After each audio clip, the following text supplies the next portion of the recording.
இப்போ நம்ம ஒரு இனிப்பு இட்லி செய்ய போகிறோம். அதுக்கு தேவையான பொருளை பார்த்துட்டு வந்துடலாம் வாங்க. இது வந்து இனிப்பு இட்லிக்கான மாவு.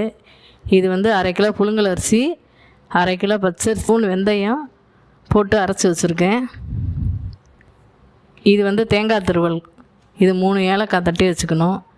மண்டவெல்லம் 1/4 கிலோ நுணுக்கி வச்சுருக்கேன்.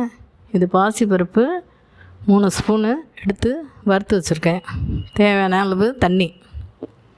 இப்போ அந்த மண்டவெல்லத்தை காய்ச்சிக்கலாம்.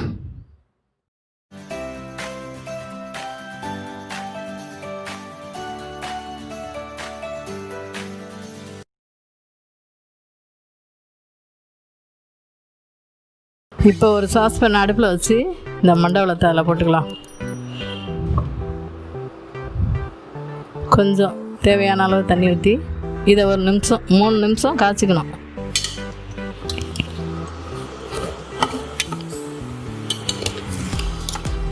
இப்போ இது 3 நிமிஷம் ஆயிடுச்சு. இது கூடவே இந்த ஏலக்காயை போடுவோம். அப்போ தான் வாயில் தட்டுப்படாமல் இருக்கும். இப்போ சர்க்கரை பாகு வடிகட்டி எடுத்துகிட்டு வந்தாச்சு. இப்போ இந்த மாவில் நமக்கு தேவையான அளவு ஊற்றி கிண்டிக்கலாம்.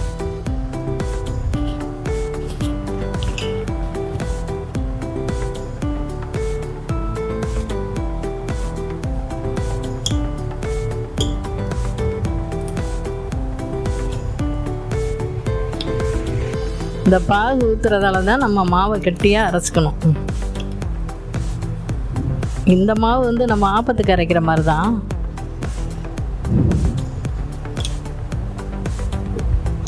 இதோட கொஞ்சம் உப்பு போட்டுக்கணும். இப்போ ஒரு இட்லி பாத்திரத்தை அடுப்பில் வச்சு அதுக்கு தேவையான அளவு தண்ணி ஊற்றிக்குவோம். இப்போ இட்லி தட்டில் எண்ணெய் தடவியாச்சு. எண்ணெய் தடவிட்டு மாவை கொஞ்சம் கொஞ்சமாக ஊற்றிக்குவோம்.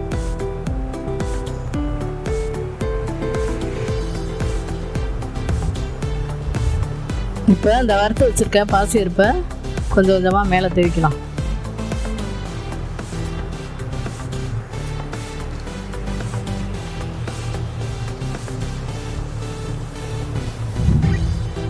அடுத்து இந்த தேங்காய் துருவில் கொஞ்சம் கொஞ்சம் போட்டுக்கணும்.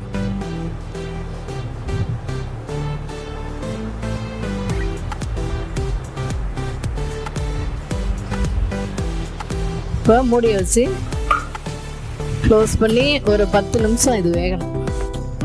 இப்போ இந்த இனிப்பு இட்லி வெந்துருச்சு. இது 3 நிமிஷம் ஆறினதும் எடுத்துக்கலாம். இட்லி நல்லா வெந்துருச்சு. நல்லா பூ போல் வருது பாருங்கள். இந்த தட்டிலையே நல்லா ஒட்டாமல் வந்திருக்கு பாருங்கள். இந்த அளவு மாவு போட்டால் தான் கரெக்டாக இருக்கும். இந்த இட்லியெல்லாம் காரைக்கால், கோட்டுச்சேரி, புறையார்ந்து, மாயவரம் இந்த பக்கம் ரொம்ப ஃபேமஸ்ஸு. அவங்க அடிக்கடி இதை செஞ்சு சாப்பிடுவாங்க.